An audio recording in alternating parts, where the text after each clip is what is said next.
वकफा वस्सलातु वस्सलामु अला मन ला नबिय्य बअदहु अम्मा बादु फ़अऊज़ु बिल्लाहि मिनश शैतानिर रजीम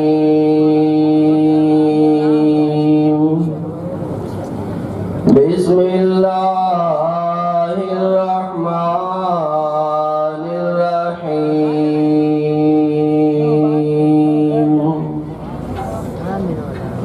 वल्लज़ीना ऊतुल इल्म दरजात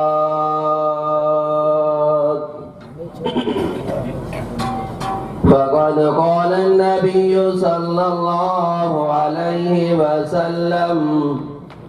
कुन आलिमन औ मुतअल्लिमन औ सामिअन औ खादिमा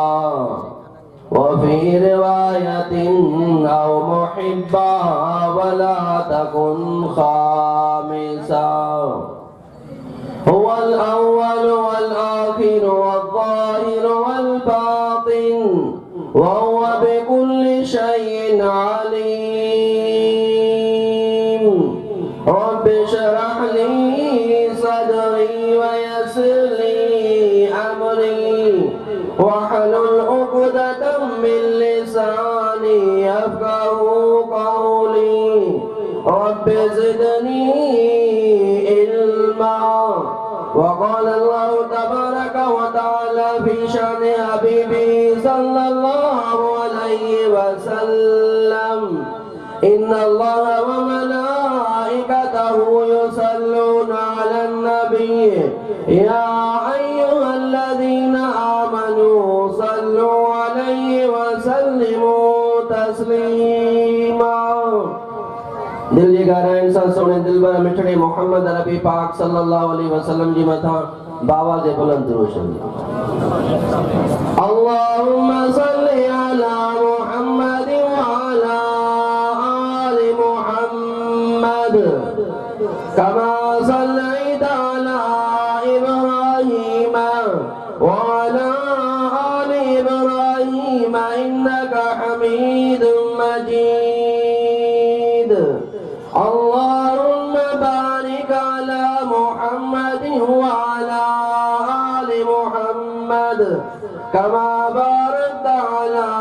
इब्राहीम व अला आलि इब्राहीम इन्नका हमीदुम मजीद। काबिल सदर वाजिबुल एहतराम मुझा प्यारा भाई रहो कलमे वारा मुसलमान हो मुरब्बा करीम जे 3 सिपारन मां हिकड़ी आयत जी तिलावत कई आहे आलिमन जे इज्जत अज़मत जे बारे में ऐं मिठे मोहम्मद अरबी पाक सल्लल्लाहु अलैहि वसल्लम जे हदीस मुबारक मां चंद हदीसूं बयान कयूं आहिनि त आलिमन जो मकाम शान केतिरो आहे क़ुरान ऐं हदीस जी रोशनी में। अॼु मुंहिंजी दिल जी बयान पसंदीदा चीज़ इहा हुई त न मिठे महबूब पाक जे उम्मतन के आलिमन जो शान बयान करे ॿुधाए जे त जिन्हनि जे दिल में भी अज़मत पैदा थी जंहिंजे अज़मत के शान के मकाम के अल्लाह जो क़ुरान बयान करे अर्श वारो अल्लाह बयान करे महबूब करीम पाण बयान करे त पोइ उन्हनि प्यारनि सां प्यार करणु ज़रूरी आहे। पोइ जेकॾहिं इन्हनि प्यारनि जे प्यार मां कटिजी वियासीं त पोइ हुज़ूर फरमाए पोइ तव्हां तबाह थी वियो। त दुआ रब जी ज़ात का रब से मुनाजिज़ बंदे के इन्हनि के सही बयान करण जी तौफ़ीक़ अता फरमाए। इन सां गॾोगॾु अल्लाह से तव्हां सां सभिनी खे अदब एहतराम सां ॿुधण सां गॾोगॾु पंहिंजे सीने में हंडाए करे अमल करण जी तौफ़ीक़ अता फरमाए। बहरहाल आलिम अज़मत उलमाए किराम अज़मत माना इज्जत अज़मत उलमा जमो व आलिमुन जो किराम माना मुअज़्ज़ज़ मोहतरम मुकर्रम। जॾहिं त इस्लाम आम इंसान ज़ात जो इकराम अदब एहतराम सेखारियो आहे त पोइ आलिमन जो त अदब एहतराम करणु अञा वधीक औला करणु खपे। दुनिया में अहिड़ो को मज़हब न आहे जंहिं बकरीअ खां वठी चीतन खां वठी हर चीज़ जो अदब सेखारियो हुजे। वो अल्लाह जो क़ुरान है इस्लाम। इस्लाम इंसान के इंसान बनाईंदो आहे। इस्लाम खां सवाइ इंसान जी इंसानियत ई अधूरी आहे। हदीस में ईंदो आहे मुंहिंजे सुहिणे दिलबर नबी फरमायो मा करम शाबुन शैकन सिन्नी इल्ला क़य्यदल्लाहु लहु मन युकरिमु। अगर कोई इंसान नंढड़ो आहे पंहिंजे वॾे उमिरि वारे खे चवे थो मुंहिंजा चाचा साईं, हक़ीक़त में उनजो चाचो न आहे, मुंहिंजा मामा साईं, मुंहिंजा बाबा साईं, मुंहिंजा दादा साईं। मदीने जे मीर फरमायो हक़ीक़त में इनजो बाबो भी न आहे, इनजो ॾाॾो भी न आहे, चाचो भी न आहे, मामो भी न आहे। रब तो फरमाए बाना मां अल्लाह के पंहिंजी ज़ात जो कसम तोखे मां अल्लाह एस ताईं दुनिया में न घुराईंदुमि जेसिताईं तुंहिंजे हयाती में अहिड़ा बच्चा सारे सदोरा पैदा कंदुमि जेके तोखे बि चवंदा जी मुंहिंजा चाचा साईं। आम इंसान जी ॻाल्हि। हदीस में ईंदो आहे हुज़ूर अलैहिस्सलातु वस्सलाम का हिकिड़े साहबी रसूल सवाल कयो आहे काल रजुलुन या रसूल अल्लाह मुंहिंजा सुहिणा दिलबर नबी इन्ना नुसल्लिमु अलैका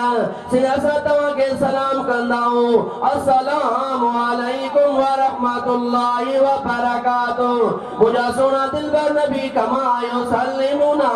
कमा युसल्लिमु बादुना अला बादिन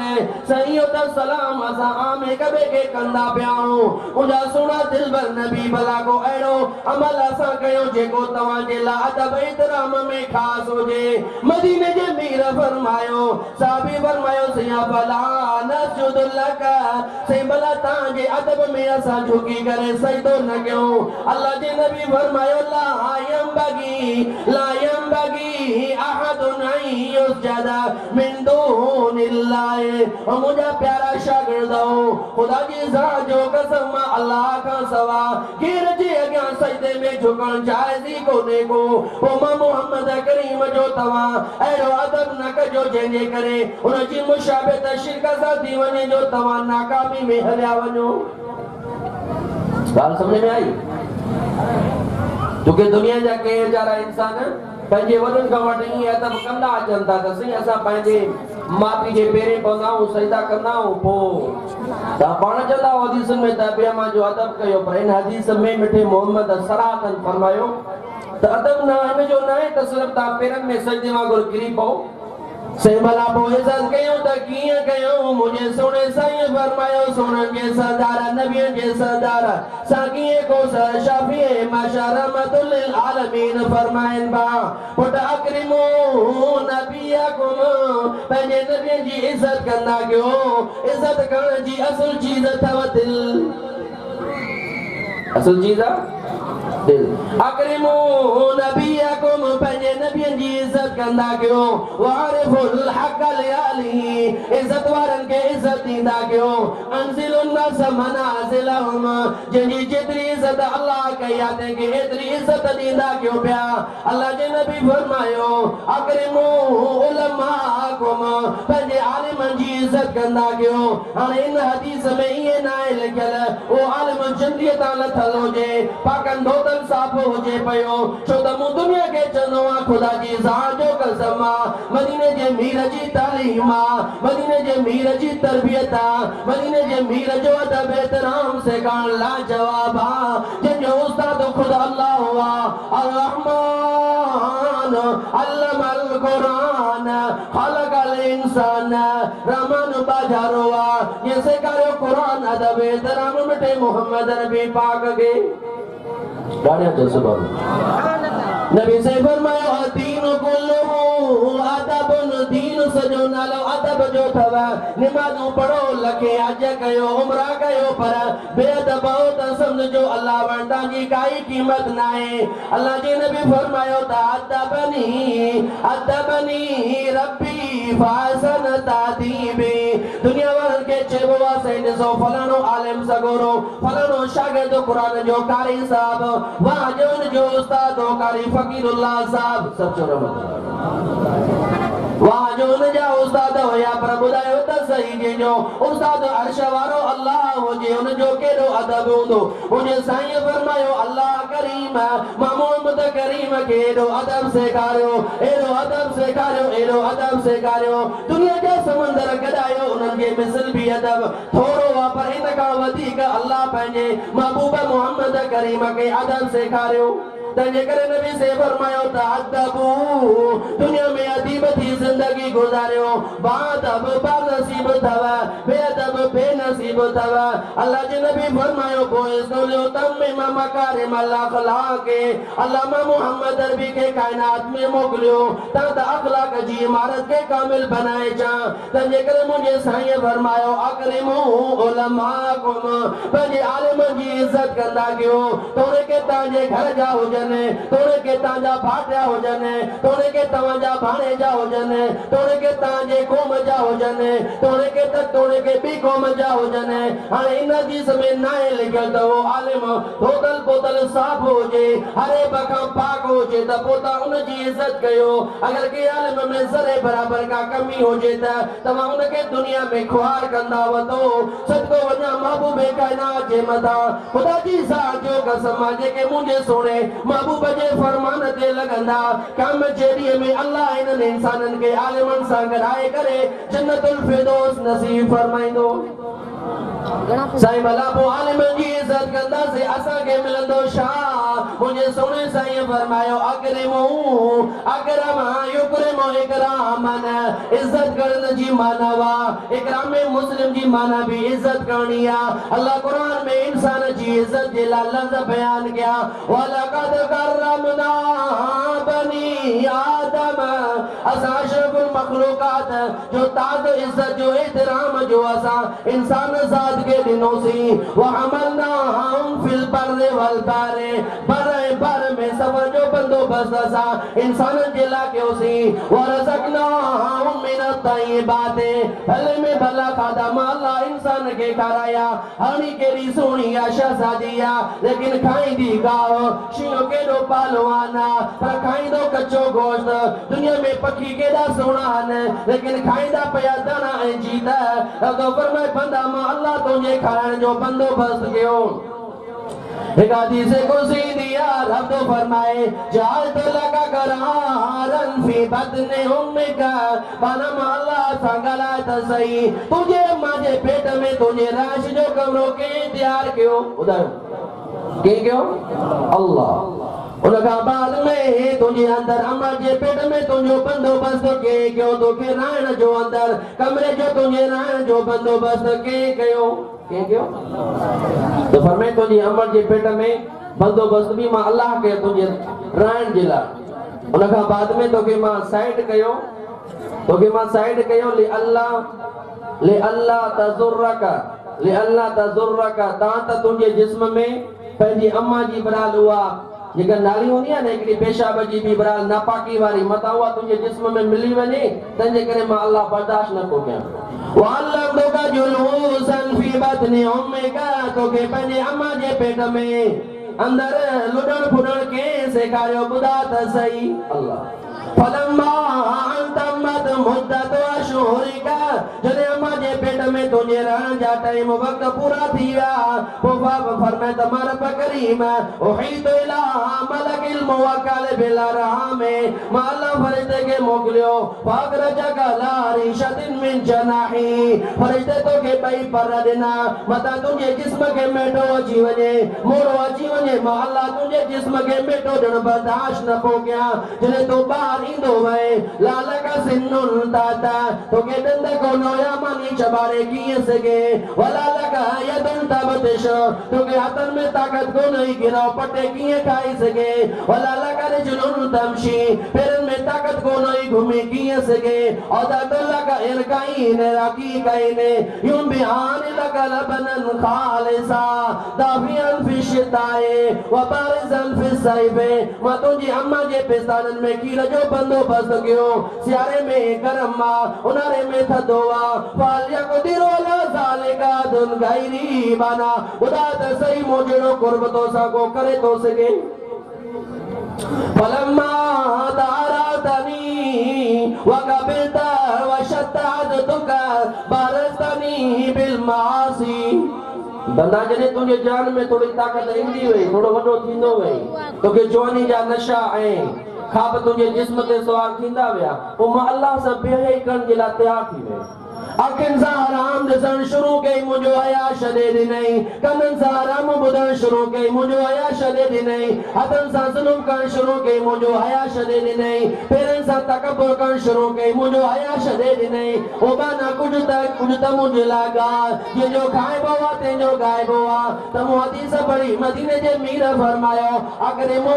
उलमाअकुम, पंहिंजे आलिमनि जी इज़त कंदा कयो, पंहिंजे आलिमनि जो अदब कंदा कयो, पंहिंजे आलिमनि जो एहतराम कंदा कयो। से आलिमनि जी अदब में कहिड़ी चीज़ रखियल आहे? अल्लाह जे नबी फरमायो, फमन अकरमहुम फक़द अकरमनी, जिन मुंहिंजे आलिमनि जी इज़त कई, ॼण मां मुहम्मद जी इज़त कई।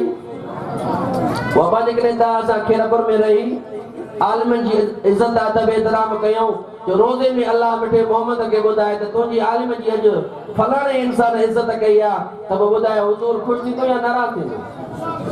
वो ॿुधो आहे दुनिया में खोड़ जवान लिखिया पढ़िया अहिड़ा, अणपढ़ियल बि न, लिखिया पढ़िया अहिड़ा जवान आलिमनि वीचारनि खे और जे घर वारनि बच्चनि ते बि बराल क़ौम ते बि गारियूं कढंदा आहिनि पिया। हदीस में इंदो आहे, मुझे सोने दिलबर नबी फरमायो, इन्ना फज़ल हादल आलिम अलल आबिद कफज़लिल कमर अला लैलतिल कफज़लिल कमर लैलतल बद्र अला साइरिल कवाकिब। मदीने जे मीर फरमायो, इन आलिम जो शान इए तव, इन उलमा किराम जो इज्जत शान मकाम इए तव। इन्ना फज़ल हादल आलिम, इन आलिम जो शान इए तव, फरमायो कफज़लिल कमर लैलतल बद्र अला साइरिल कवाकिब, ये चोरियों जे चंड जो शान तव दुनिया जे सितारनि ते। मदीने जे मीर फरमायो, अल उलमाओ वरसतुल अंबिया, नबियनि जा वारिस आलिम सगोरा तव। मुंहिंजो सुनो दिलबर नबी दुआऊं घुरंदा, अल्लाहुम्मा रम खुलफाई, मुंहिंजा साईं मुंहिंजे खलीफ़नि जी पारती। क़ील या रसूल अल्लाह, सही तव्हांजा खलीफ़ा केरु आहिनि? फरमायो, अल उलमा अल्लज़ीना युहयूना सुन्नती व युअल्लिमूना अन्नास, मुंहिंजा खलीफ़ा उहे तव जेके फितने जे दौर में भी मुंहिंजे सुन्नत के चिमड़ियूं बीठा हूंदा, दुनिया में जान कुर्बान कंदा, पर मां मोहम्मद जी सुन्नत खां इंच भी न हटंदा, ऐं दुनिया के भी अदब एहतराम सेखारींदा पिया। हदीस में ईंदो आहे, मुंहिंजे सुहिणे दिलबर नबी जे साम्हूं ज़िक्र कयो त सही ॿ इंसान आहिनि, आदम आबिदुन, हिकिड़ो इबादत गुज़ारा, वला कर आलिमुन, ॿियो आलिम सगोरो आहे। मदीने जे मीर फरमायो, फज़लु हादल आलिम अलल आबिद का फज़ली अला अदनाकुम। उदो दुनिया वाला इंसान हो, नबी से फरमायो, इन तहज्जुद गुज़ार, इन आबिद इबादत करण वारे जो शान, इन आलिम जो शान इबादत करण वारे जे मथां ईअं अथव जीअं मां मुहम्मद जो साहबा मां अदना में अदना जे मथां। ये भी को शान है। नबी से फरमाया, इन्नल आलिमा यस्तगफिरु लहु मन फिस समावाति व मन फिल अर्ज़ि, आलिमन सगोरन जे लाइ आसमान भी दुआ घुरंदो आराम जूं, ज़मीन भी दुआ घुरंदी आराम जी, हता नमलत फी हुजरिया, हता के किविल भी पंहिंजे घर में इन्हनि आलिमन सगोरन खे दुआ ॾींदी आहे। मुंहिंजे सुहिणे दिलबर नबी फरमायो, इन्नल आलिमा यस्तगफिरु इन्नल्लाह व मलाइकतहु अलस समावाति वल अर्ज़ि वल हितान फी जौफिल माए युसल्लूना अला मुअल्लिमिन नासिल खैरा। नबी से फरमाया, जेको आलिम दुनिया के कुरान ॿुधाए, हक़ जूं ॻाल्हियूं बयान करे, पैसे जी लालच न करे, वाह जी न लालच न करे, दुनिया मां माल करण जी नियत न करे, खुदा जी ज़ात जो कसम आहे, इन्हनि आलिमनि खे दुनिया जे ढूंढ खां हथ खणण जे लाइ मुंहिंजे सुहिणे साईं एॾियूं हदीसूं बयान कयूं आहिनि। मूं गुनाहगार जॾहिं उन हदीसनि खे पढ़ंदो आहियां, चवंदो आहियां, या अल्लाह मूंखे मिटी करे छॾे, रिया मदमा क्या मैं जेडी में इम्तिहान में नाकाम थी वना मुझे सोने सही फरमायो अव्वल हो खलके तो सारो बेमुन्नारो सबका पीना पीना जन्नत में केर विदा सेजानी भी नवीदा शराबी भी नवीदा व्याजी भी नवीदा जालिम भी नवीदा हराम खाने वाला भी नवीदा से भला केर हुंदा मुझे सही फरमायो अल उलमाओ आलिम सगोरा स्टेज ते वेही करे मिंबरन ते वेही करे मुबल्लिग थिया मुदर्रिस थिया नियत के हुंदा असांजी वाह थे असांजो नाम रोशन थे माण्हू असांजी खुशामद कनि माण्हू असांजा हथ धोअनि माण्हू असांखे भला खाधा खाराइनि माण्हू असांखे पैसनि जो बंदोबस्त करे ॾियनि माण्हू असांखे गाड़ियूं वठी ॾियनि मुंहिंजे साईं फरमायो जे आलिम बयान कयो नियत कई त मुंहिंजी वाह थे मुंहिंजी ना चिमकी पवे सब खां पहिरियां पहिरियां जन्नत में हिन आलिम खे उमारियो वेंदो वल हाफिज़ हुसैन ॿिए नंबर में क़ुरान जा हाफिज़ सगोरा जिन खे दुनिया चयो हाफिज़ साहब ज़ीनतुल क़ुरान जे लक़ब में भलियूं किरातूं कयूं पर नियत में थोड़ी भी मिलावट हुई त असांजी वाह थे नबी से फरमाया ॿिए नंबर में जन्म जी बाहि खे दुखायो वेंदो ॿारियो वेंदो तेज़ कयो वेंदो इन क़ुरान जे हाफिज़ क़ुरान रिया खोरन वारनि खे फरमायो टे नंबर में जेको इंसान असखी दुनिया में सखी तो सजाए खिरातूं तो करे त मुंहिंजो ना चिमकी पवे दुनिया मूंखे वॾो बराल खिरात कंदड़ सॾे पियो नबी से फरमायो इन इंसान रिया कयो अल्लाह से पीरा पीरा जन्नत में आलिम खां बाद में ऐं आबिद खां बाद में इन खिरात रिया खोर करण वारे खे जन्नत में सटींदो चौथे नंबर में वल मुजाहिद जेको जिहाद में पंहिंजी जान जी बाज़ी ॾिने अल्लाह क़यामत जे ॾींहं में चवंदो आलिम सगोरा हे ॾेया मां अल्लाह तोखे क़ुरान ॾिनो तो छा कयो से मां बयान कया दर्स ॾिना किताब कया आलिम तैयार कया अल्लाह फरमाईंदुसि खबरदार तुंहिंजे दिल में इहा नियत हुई त मुंहिंजी शर में वाह थे मुंहिंजो काइनात में नाम चिमकी पवे वञो ज़ालिम जहन्नम जी बाह में नबी से फरमायो मन सल्लल्लाहु युराई फकत अशरक जेको घर गर्मी में सर्दी में नमाज पढ़ायो आ थोड़ी नियत कई त माण्हू मूंखे नमाज़ी चवने इनके सवाब त न मिलंदो पर जो पंहिंजा पैर पंहिंजा हथ शिरक में दाखिल कई मन हज युराई फकत अशरक मके पाक वयो पैसा गॾाए करे तकलीफ़ बर्दाश्त कई हज करे आयो नबी से फरमायो इन इंसान सिर्फ नियत कई त माण्हू मूंखे हाजी साहब चवनि हाजी सगोरो चवनि नबी से फरमायो हज जो सवाब त न मिलंदो पर इन इंसान शिरक में पंहिंजा पैर हथ दाख़िल कया वमन समयुराई फक़द अशरक जे रमज़ान शरीफ जा या नफली रोज़ा रखिया रोज़ा त भली चीज़ हुआ पर नियत कनि माण्हू मूंखे रोज़ा थो सॾनि मूंखे इफ़्तारी जे टाइम ते मानी जो बंदोबस्त ठहियल मिले नबी से फरमायो रिया कई त मूंखे माण्हू रोज़ा तो सॾनि सवाब त न मिलंदो ताकि कहिं इंसान शिरक कयो अल्लाह जे नबी फरमायो मन तलबल इल्म लियुजारी बिल उलमा औ लियुमारी बिसुफा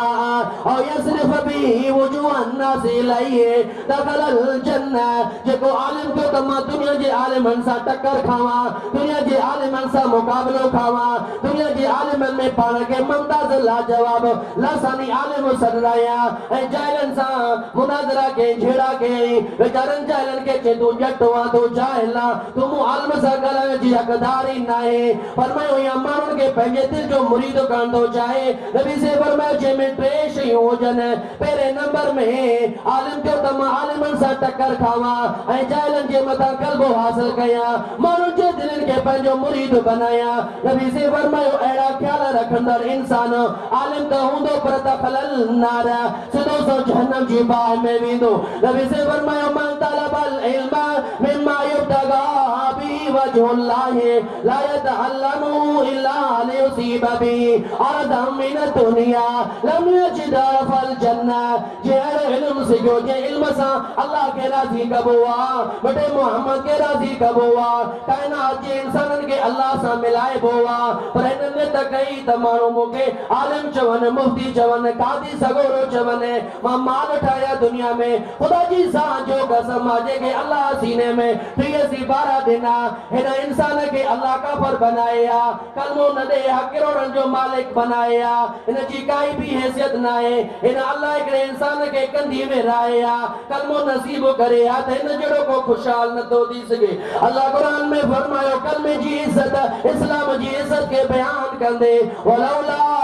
यकून الناس लजलना लिमन यकफुर बिर्रहमान लिबुयूतिहिम सुकुफan मिन फिज़्ज़तिन व मआरिज अलैहा यदरून व लिबुयूतिहिम अबवाबन व सुरुरन अलैहा यत्तकिऊन व ज़ुखरुफा मां अल्लाह के पंजन ईमान वारन ते रम जी नज़र आई अगर मूंखे इहो ख्याल न थिया त मां काफरन के घरन जो शितियूं सोनियूं बनाए ॾियां हा उन्हनि के तर भी सोना बनाए ॾियां हा उन्हनि जूं ॾाकणियूं भी सोनियूं बनाए ॾियां हा उन्हनि जा पलंग भी सोना बनाए ॾियां हा पर मां अल्लाह के पंजन कलमे वारन ते नज़र आई मता पैसनि जे करे बेईमान थी काफर न थी वञनि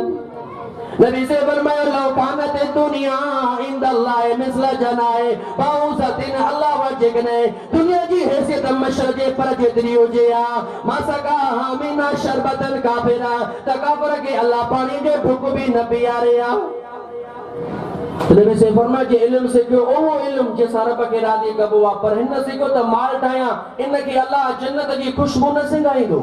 वडो दड़को आ प्रमोचन वा सदको वञा मिठे मोहम्मद अरबी पाक दे जो असा जो इस्लाह करे विया जी बुजुर्ग चवन था त जेतरो इन वेचारे वेंदड़ अवाम में इखलास आहे छलन मिंबर जे वेंदड़न के भी अल्लाह इखलास दे त पो इंशाअल्लाह खुदा की जात जो कसम वो बेड़ा पार दुआ कंदा कि अल्लाह से मुफकी रखे सभी आलमन की अल्लाह तकब्बुर का गुरूर का रिया का दुनिया के ढूंढ हवस का खुशामद का इन्हनि सभिनी शयुनि खां बचाए सब चओ आमीन अल्लाह संगे पंहिंजे गेब जे खादाननि मां रिज़्क़ हलाल जो दे सब चओ आमीन अल्लाह से इन्हनि आलिमनि सगोरनि असांजे सिहत में खैर बरकत दे हमेशा जीअं क़ुरान दुनिया के ॿुधाईंदा रहूं अपा हिकिड़ो इंसान के लख रुपया दे ऐं आखिरी रात हुजेस अल्लाह उनके हिकिड़े बयान जे सदके जन्नत दे त ॿुधायो लख मथे या बयान मथे जन्नत मथे ई भी बराल एहतियात सेखाया अथऊं त हेड़ा हेड़ा शैतान जा हमला थींदा आहिनि अगरि न ॿुधाया मुंहिंजो सोनो साईं त चङा भला आलिम जहन्नम में हलिया वञनि बराल दड़को भी आहे इज्जत भी आहे एहतराम भी आहे नबी से फरमायो अकरिमो उलमाकुम पंहिंजे आलिम जी इज्जत कंदा कयो फमन अकरमहुम फक़द अकरमनी जिन मुंहिंजे आलिम जी इज्जत कई ॼण मां मोहम्मद जी इज्जत कई अल उलमा वरसतुल अंबिया आलिम नबियनि जा वारिस अथव अन आलिम नबियनि जा नबी से फरमायो उलमा उम्मती का अंबिया बनी इसराइल अल्लाह मोहम्मद जी आलिमनि जो शान ईअं कयो आहे जीअं बनी इसराइल जे बनी इसराइल जे नबी सगोरनि जो मुझे सुने से फरमायो मन सल्ला खल्फ आलिम मिनल उलमाए फकान्नमा सल्ला खल्फ नबी मिनल अंबियाए जे आलिम सगोरे जे पुठियां नमाज पढ़ी जणो न एक नबी सगोरे जे पुठियां नमाज पढ़ी नबी से फरमायो मन तलबल इल्म यखरुज बाब मिनल इल्म लियरुद बि बातिला इला हक़िन औ दलालन इला हुदा कान अमलु का इबादत या बैन सन हिकड़ो मसलो के आलिम कुरान हाजी समा सिखी करे दुनिया के सेखारियो त हाजत रवा केरा अल्लाह वा लैसा का मिस्ली शयउन खुदा के मिसल का एक चीज कोने का ला तजरिबु लिल्लाहिल अमसाल अल्लाह मिसाल का पाक है वलल मसलुल अला फिस समावाति वल अर्ज़ अल्लाह जो शान बुलंदा फरमायो इन्नहु मन युशरिक बिल्लाह फक़द हर्रम अल्लाहु अलैहिल जन्नह कुरान तो फरमाए मुशरिक ते जन्नत हराम नबी से फरमायो वतयू सुल्लजी युकिर फी आलिल खबसा बेगत के मता जन्नत हरामा हिकड़ो मसलो कुरान मां हदीस मां के आलिम सिखी पंहिंजे सीने में समाए दुनिया के जेकॾहिं शेयर कई मुंतकिल कई नबी से फरमायो इन हिकिड़े मसले जे करे इन आलिम खे अल्लाह 40 सालनि जे इबादत जो अजर सवाब वठराए ॾींदो नबी से फरमायो मन तलबल इल्म लियुहद्दिस बिही नास इब्तिगा वजहिल्लाह आताहुल्लाहु अजर सबीना नबिया हिकड़े इंसान इल्म सिखियो बयान याद करे आयो तंद अल्लाह मुकारा जी थी वने नबी से फरमायो इन आलिम सगोरे के अल्लाह 70 बनी इसराइलन जे मेहनत जो सवाब दींदो नबी से फरमायो क़यामत जो ॾींहुं कायम थींदो अल्लाह फरमाईंदो या माशरल उलमाए आलिम सगोरन जी जमात हेॾां अचो सुफदलुल मनाबिर यौमल क़ियामा क़यामत जो ॾींहुं होलनाक हूंदो अल्लाह फरमाईंदो या माशरल उलमाए आलिम जी जमातो है दाचो सुफत लहुल मनाफिर नूर जा मिंबर कुर्सू दिन आलिमन जे ला रखियो वेंदियो अल्लाह फरमाइंदो इजलिसू अलैया आलिम सगोरो इन मिंबरन ते वेहो ता मां दुनिया का हिसाब वठा नबी से फरमायो अल्लाह से आलिमन के चलो या माशरल उलमाए ए आलिमन सगोरन जी जमात हो इन्नी लमा जल हिकमती फी कुलूबिकुम इल्ला व अना उरीदुकुमुल खैरा ओ आलिमन जी जमात हो मां अल्लाह ताजे सीने में ठिय सी बारा देना पंजी जात के राजी करण जेला राजी करायण जेला मां तवा के कुरान जो आलिम के ओ पंजी जात के परचायण जेला ओ आलिमन सगोरो ता में कई कुसूरत जरूर आइन पर अल्लाह के कुरान जो हयात वजे इदबो इलल जन्नह हला वनो जन्नत में फकत गफरत लकुम अला मा कान मिनकुम अल्लाह कुरान जे सदके ता के माफी दे छडी सुभान अल्लाह नबी से फरमाया मन का सबल इल्म लिल्लाहि व नसा लिल्लाहि आफान कफीलु बिल जन्नह जे आलिम दुनिया में इल्म सीखियो बयान के समझाए पढ़ाए अल्लाह जे रजा जे खातिर फाना कफीलु बिल जन्नत इन आलिम सगोरे जे जन्नत जो सामिन मा मोहम्मद करीमा सल्लल्लाहु अलैहि वसल्लम रब तो फरमाए नबी से फरमायो मन तफका फी दीनिल्लाह कफाहुल्लाह मुहिम्महु व रज़क़हु मिन हिस्ला यातसिब जे दीन में समझदारी दीन जे सब के ठाए पड़े नमीर के ठाए पड़े फसाद बलागत के ठाए पड़े रोंदो भी रहो या अल्लाह सबक समझ में न थो अचे ओजा सही न सादे से नवारे के कभी से नवारे के अकुल दे करे समझ में तो तुझे खजानन में केरी कमी दे नबी से फरमाया जे दीन में फकात हासिल कई समझ हासिल कई इन जे रोज़ी जो जामिन अल्लाह हुआ के जामिन अल्लाह हुआ और रज़क़हु मिन हिस्सु ला यहतसिब रब इन आलिम के वो खराइंदो खुदा जी ज़ात जो कसम है आलिम गरीब बेचारा मदरसे में पढ़ विया त हिकड़ो वगोन ब वगान हिकड़ो रुमालन को लेकिन मियो चाइना ने बेचारा रेशमी रुमाल अज अल्लाह इन आलिमन के एडा कपड़ा खाता इज्जत तो खराई जो कने कने मुके भो दींदो अल्लाह अल्लाह सी आखिरत जो सवाब हिते तो दे दुनिया के चनो पंजे बचन के आलिम कयो कि न साईं आलिम कंदा त भुख मरी वेंदा वरी पुछा कंदा हुंदा बा वरी पाण चवंदा आहिनि पे असीं मौलवी साहब घणो खाईंदा आहिनि चओ बि पढ़ंदा त घणो खाईंदा आहिनि वरी चवंदा आलिम कयो त वरी आलिम नथा कयो पिया तव्हां ख़ुशि नथा कयो तव्हांजा बच्चा बराल शहन खाधा पीता खाइनि ऐं जन्नत में क़यामत जे ॾींहं में बि नबी से फरमायो इदा मातल अब्दु चले आलिम दुनिया में लड़ाओ कंदो वा युनवर अला जीरानी अरबईन कब्रन अल्लाह सी आलिम जे सजे पासे दा अगे सजे पासे दा 40 कब्रन वारन जे मता आलिम जे करे नूर जो लाटा बारींदो वा व युनवर अला जीरानी अरबईन शिमालन अल्लाह ऐलान फरमाइंदो आलिम जे अगे भी 40 कब्रों पोए भी 40 कब्रों सजे भी 40 कब्रों खबे भी 40 कब्रों वारन का अज़ाब माफा हज़रत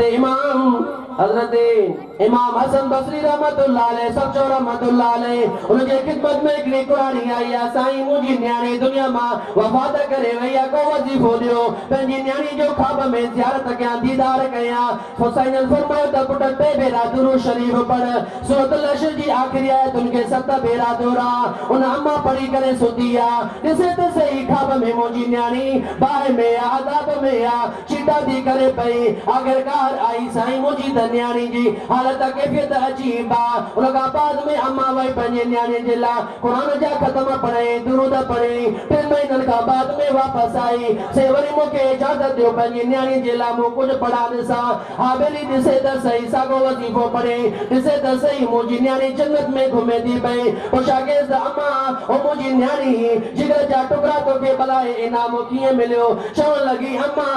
एकड़ो आलिम सगोरो आयो कब्रिस्तान ते पे बेरा दुरूद शरीफ पढ़े अल्लाह फरमायो इन कब्रिस्तान में 70,000 के लिखल त सजे कब्रिस्तान वारन के मां अल्लाह आलिम जे 3 दुरूद शरीफ पढ़न जे सदके सभी के जहन्नम मां कढी करे जन्नत जो मालिक बनाए छयो यो आलिम जो शान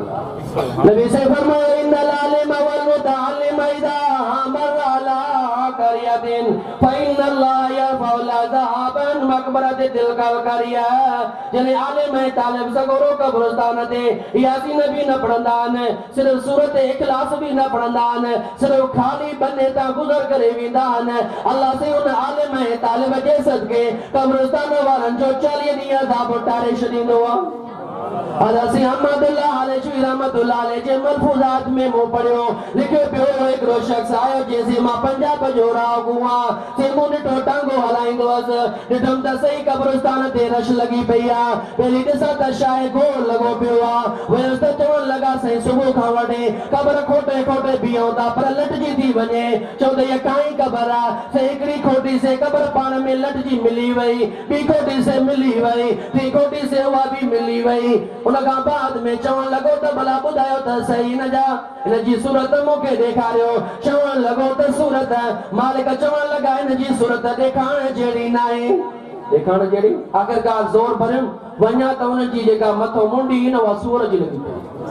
पई सैयद अहमदुल्लाह साहब जे रहमतुल्लाह अलैहि जे मलफूज़ात में लिखियल आहे वो सही फरमायो सही उन का बाद में उन पुछो त इन जो केड़ो अमल हो सही आलिमन जे लाइ डाइणो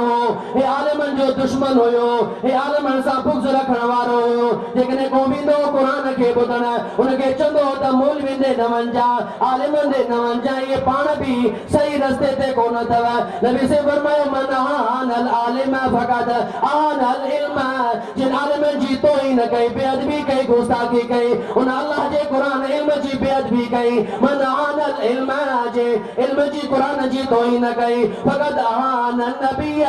उन मोहम्मद जी बेअदबी कई मन आन नबी फक़त आन जिब्रील जे मोहम्मद जी बेअदबी कई उन अल्लाह जे कासिद जिब्रील जी बेअदबी कई मन आन जिब्रील फक़त आन अल्लाह जे अल्लाह जे कासिद जी तोहीन कई ॼण अल्लाह जे ज़ात जी तोहीन कई मन आन अल्लाह आन अल्लाह यौमल क़ियामत जेको आलिमन जी जेको रब जी ज़ात जे लाइ गुस्ताखी में लज़ा ॻाल्हाईंदो कम जॾहिं में रब इन खे ख़्वार कंदो नबी से फरमायो